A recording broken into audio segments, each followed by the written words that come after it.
All right. Well, first and foremost, thank you guys for all showing up, signing up for the Lunch and Learn for this month for March. It's kind of crazy that we are already there.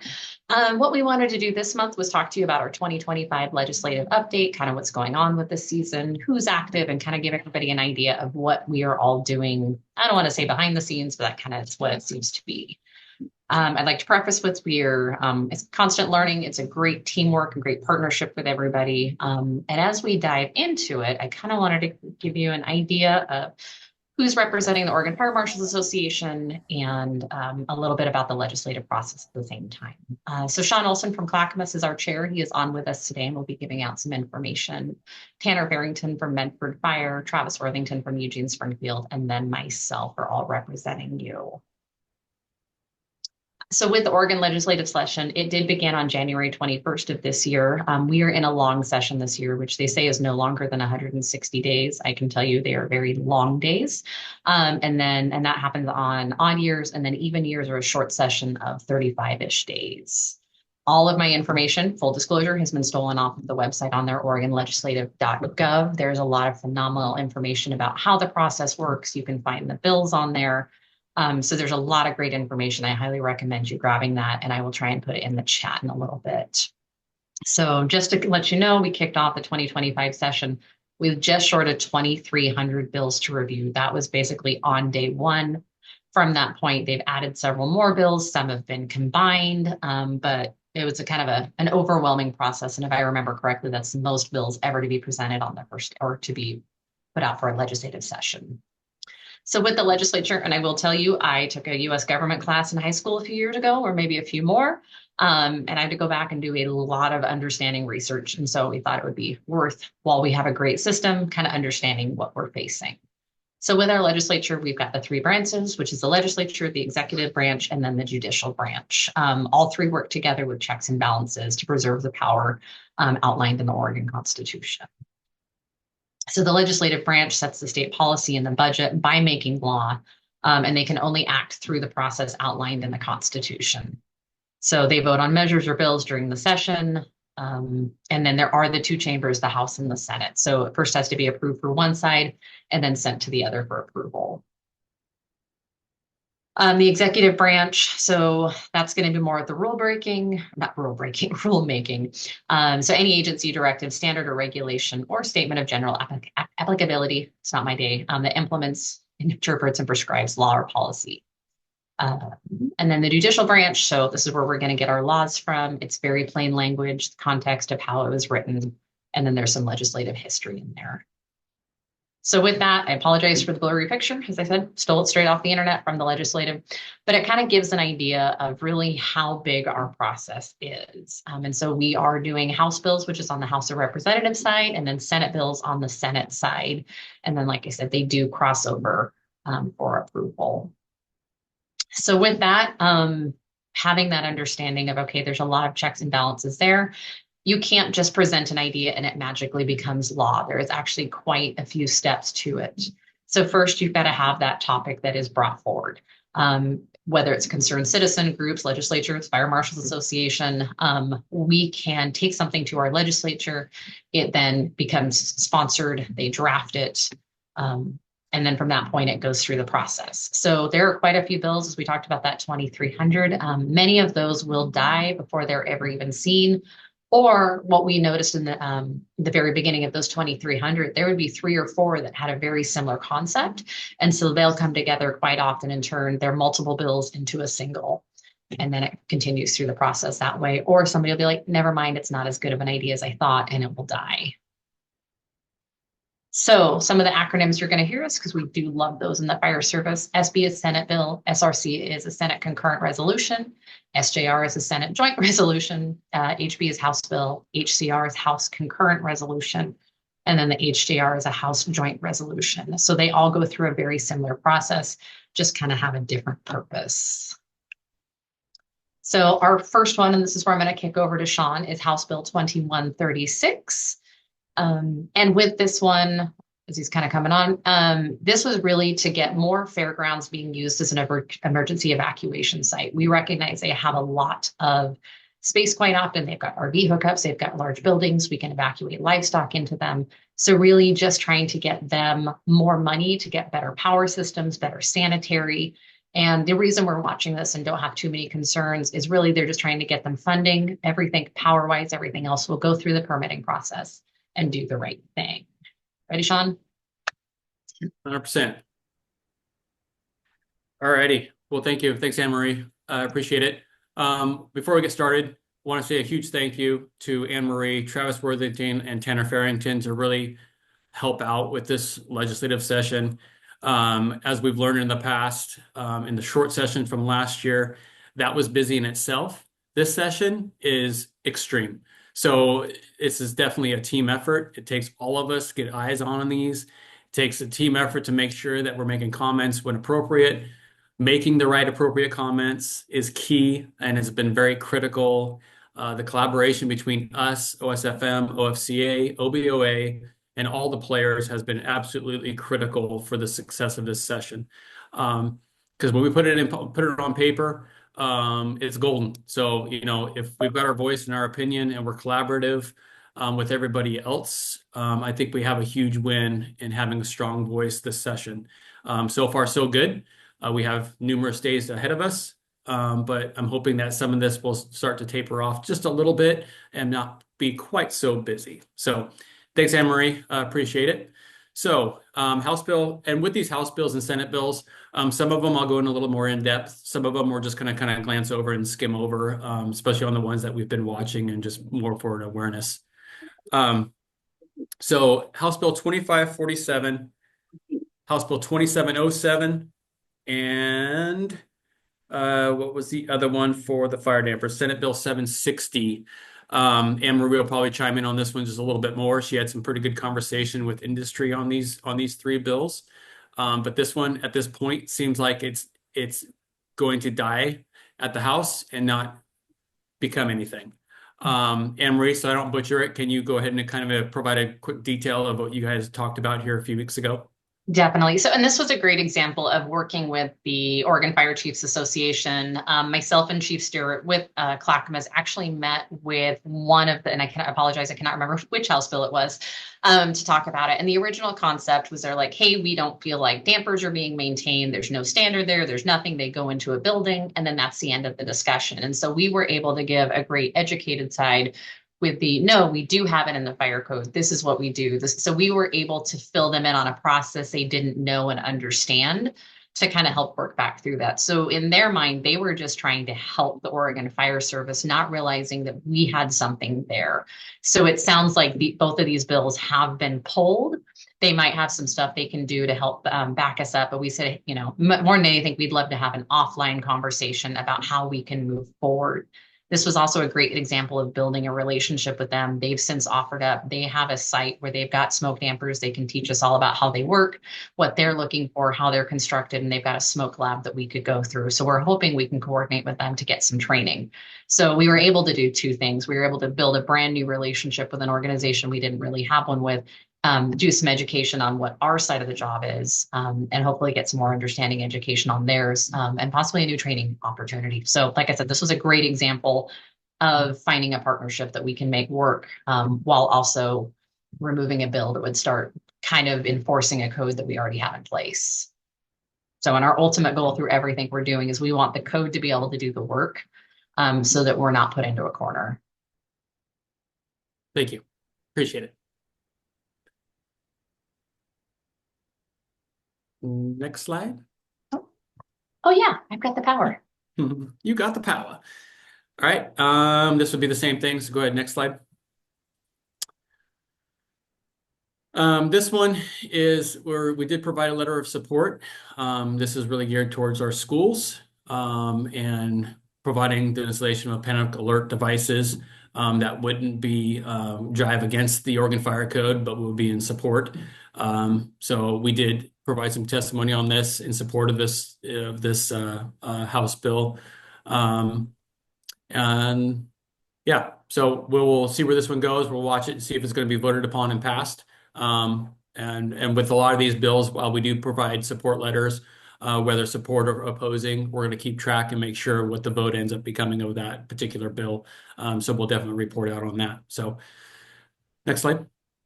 3172 is the establishment of a grant program for retrofitting of dwellings and accessory structures in our vulnerable population within the wildfire areas. We did come in on a support with this. We felt that would be a great option for some of the rural communities that are going to be within high risk to extreme fire danger levels for wildfire, that they would have the option or the potential funding to be able to help retrofit their homes for home hardening. We are within at least the new construction side, with the residential code, that we can get some of these homes hardened at the new construction level. But now we'd be able to provide, if this bill is voted upon and passed, for homes that live within the wildland to be retrofitted. So to help reduce that fire risk to firefighters, help reduce the costs for in case there is a fire that goes through there, help support the home, help save the home, and help really to support the defensible space criteria that would hopefully be met in that surrounding area of that structure. And this was actually one of the hearings that we attended, that one of the representatives brought up that it would be cheaper to spend the money to do home hardening than it would be to rebuild the structure if we lost it due to fire. And so since the Senate and the House are both very aware of our housing crisis in Oregon, it's nice to hear that they're seeing that spending some money on the front side to hopefully prevent the loss of the structure saves a lot more money on the backside. So it was definitely good to see that they are aware of what we are trying to do, and there's more than one positive outcome to it. Yes, and it's definitely a very proactive approach to that. So huge benefit to this if it goes through. So here is a huge win in itself of just even being proposed for our residential sprinkler world.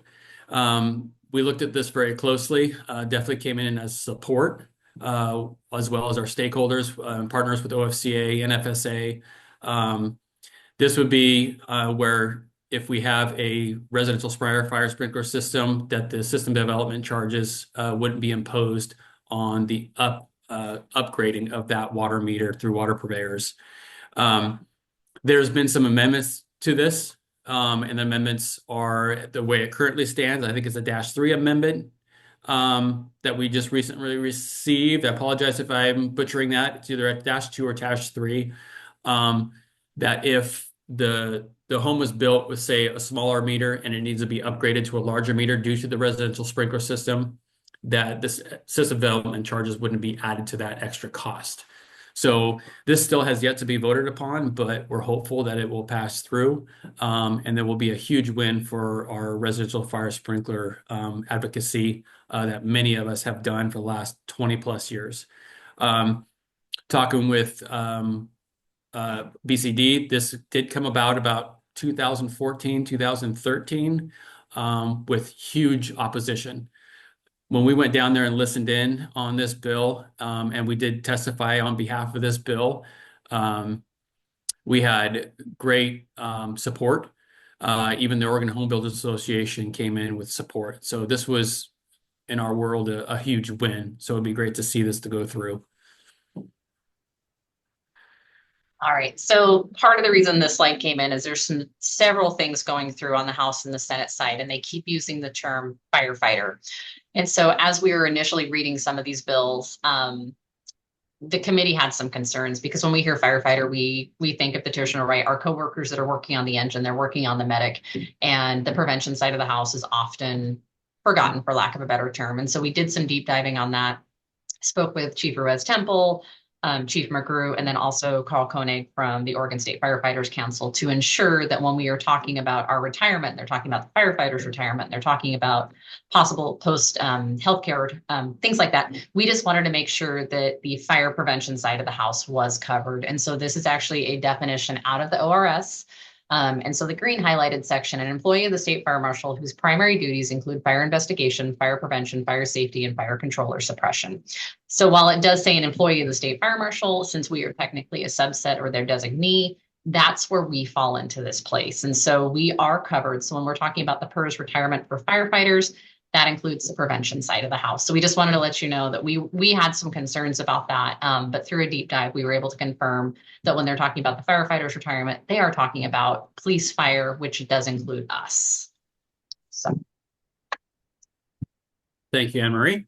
and the reason we bring that up is this one. It's this one. So yeah, we did, like Anne Marie said, we had a lot of conversation about it. And from the OFMA side and representation of our members is we want to be 100% sure that our FMO duties are covered, and they are.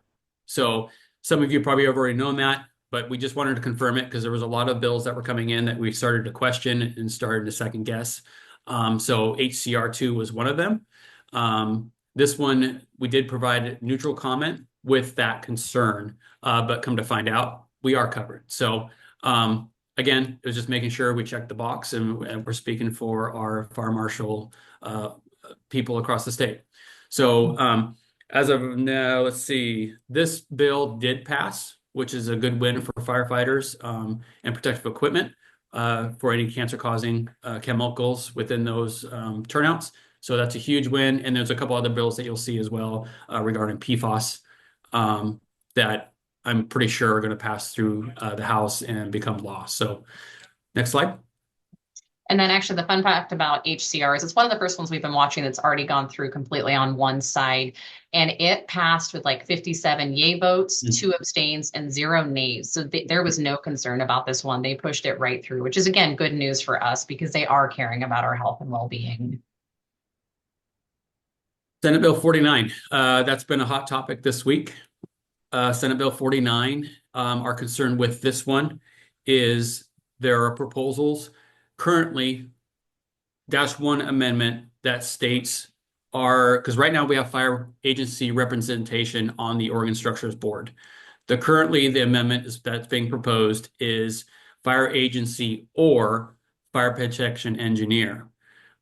We do not agree with that in any way. The importance of having fire agency representation is firsthand knowledge, firsthand application of the Oregon Fire Code and enforcement, the education of it, and we bring a very valuable professional opinion to the table to the Structures Board.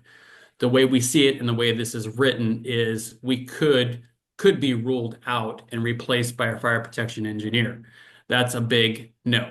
So I am currently waiting and monitoring right now, waiting for an email for a -2 amendments to take into account leaving the fire agency representation as one point, as one seat at the table, and then in addition to a fire protection engineer. So it doesn't eliminate or doesn't run the risk of taking us out of the picture on the Structures Board. So more to follow with this one, but I'm waiting for any moment, hopefully today, to see, along with OSFM and OFCA, waiting to see what this amendment is going to look like. So, but we will be all over it if it's not in favor of us representing the Structures Board. So here is another Senate Bill 91, which is another PFAS. So it's moved on to the House, and pretty confident that this is going to go through and be another strong vote like the previous bill was. So Senate Bill 588 is the post-traumatic stress for police and fire. It is identifying as an injury or a disease sustained for the performance of duties or purposes for the PERS system circumstances. So we're watching this one at the moment to see if it's going to pass or see where it goes. Seems like this session has been much favor of police and fire, especially with the cancer-causing chemicals and PFAS. So it'll be probable that this is going to get through and have a yes vote. So this is just another. This is one of the 3 related to the fire dampers and smoke dampers that everybody spoke to here recently. So we can probably bypass this one for right now. This is another huge one. This was another big one that we've had much discussion on, much collaboration, because if you read this, the way it is written, it would allow events and weddings to occur in agricultural exempt structures on the east side of the Cascades for jurisdictions with less than 90,000 people, excluding Deschutes County. Clearly, this is in our world of fire marshal greatness, this is a significant concern to fire and life safety. Agricultural structures are not built to any building or structural code or fire code. So we would be occupying these facilities with 100 to 300 people so that they can have events. So with this, though, is I feel that we did have a fairly strong opinion on this. But on the flip side, we did come in neutral after talking with OSFM, OBOA, OFCA, and this is kind of the political part of where we have to be cautious and be cognizant of our partners. The East Side are huge advocates for the fire service. We're huge advocates on fire life safety. So with our letter that we had submitted, we put it in a neutral response with the idea of like, hey, we understand what you're doing. We understand why you're doing this. We understand you're looking for revenue for your property. Farms are struggling. But on the flip side, fire and life safety needs to be at the forefront in conversation, and how can we collaborate with them to find a solution. So that's why we came in at a neutral stance, and our other partners did the same. So this is a big one. Again, we'll keep watching this one and provide testimony where needed. Let's see.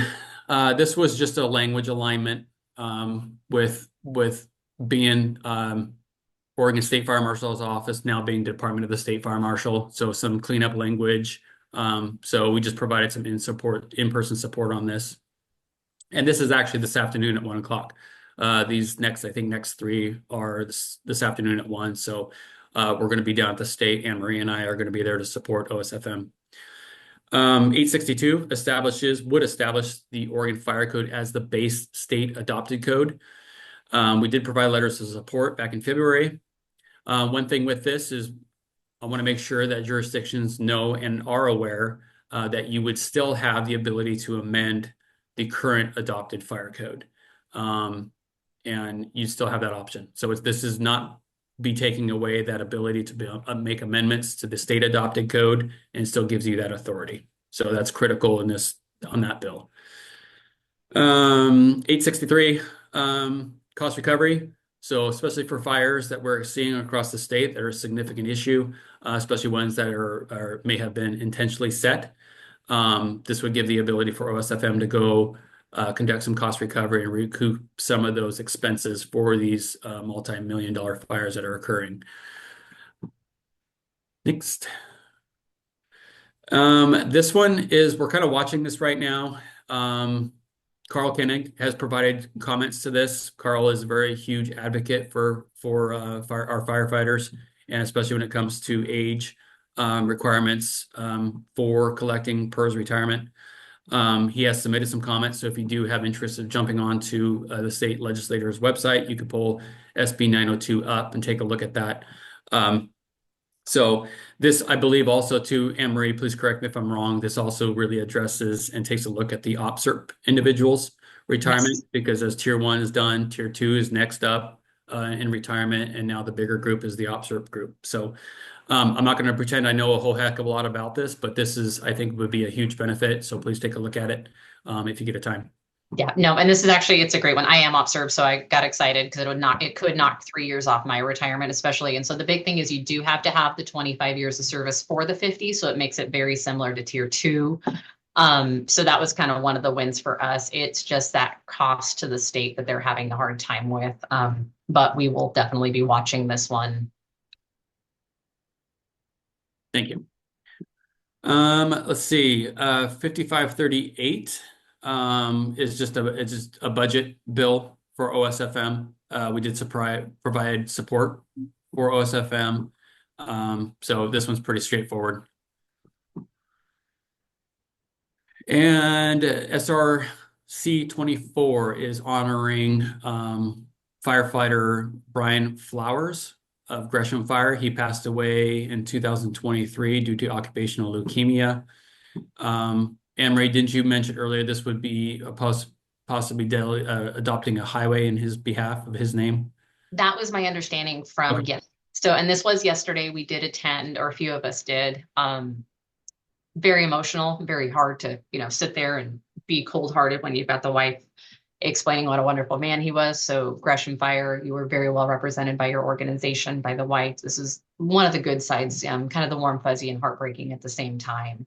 But this is one of the cool things that goes through that you can recognize somebody that's been lost after having such a great active service. It was an honor to be there for that one.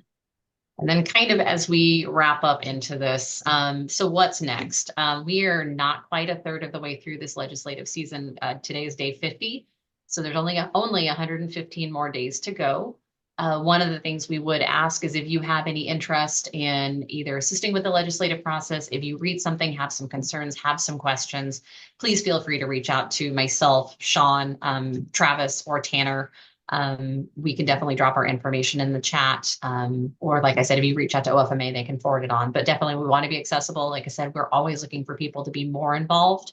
We're not trying to hide anything as we go through this. It's just, it is a busy process. And so the more ears to the ground, if you hear something that, hey, I want to know more about this, or I have some concerns, please reach out to us. Like I said, that 2,300 bills was at the beginning.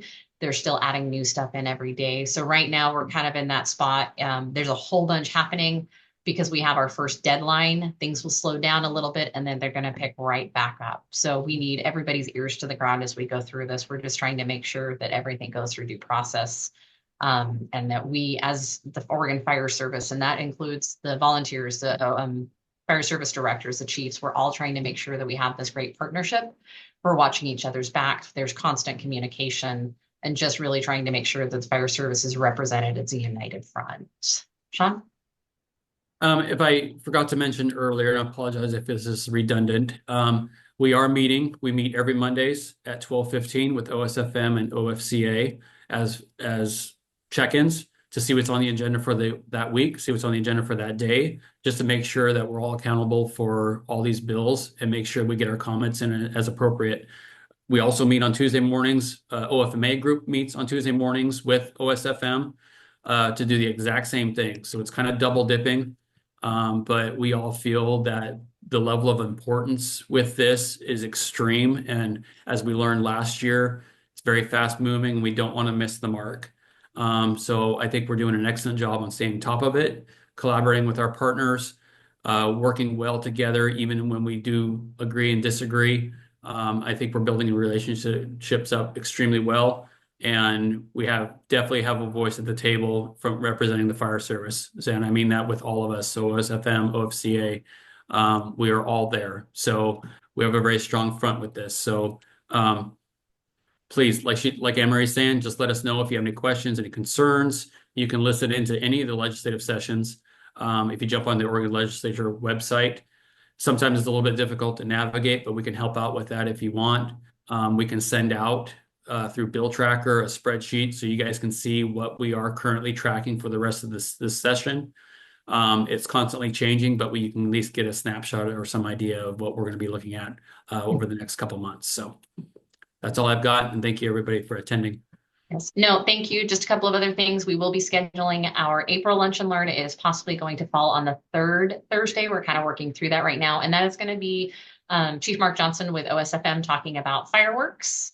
Actually, I'm going to check the chat really quick. Looks like we've got something. Oh, okay. So there is in the chat, Vanessa has put the form to go ahead and follow. There's definitely some names on here I don't recognize. I'm hoping that some of our friends from OBOA that joined us, again, another great relationship we're building with them. And then our spring ABM, or our ABM in general, is going to be in May at the River House. And that is, I got to lean back and look at my calendar. It's about the 19th of May. And so that information, if it's not on our website, will be shortly.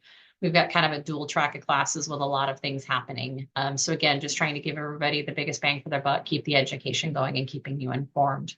But again, I just really want to reiterate, if you want to be involved, whether it's our education committee, the legislative committee, membership marketing, we have lots of different places. So if you want to somehow be involved without being a board member, we would absolutely love to have you. So please feel free to reach out to me and we can definitely help kind of figure out what spot you want from there. We can work on it. So thank you everybody for attending today. If you're at the Capitol this afternoon, we'd love to see you there.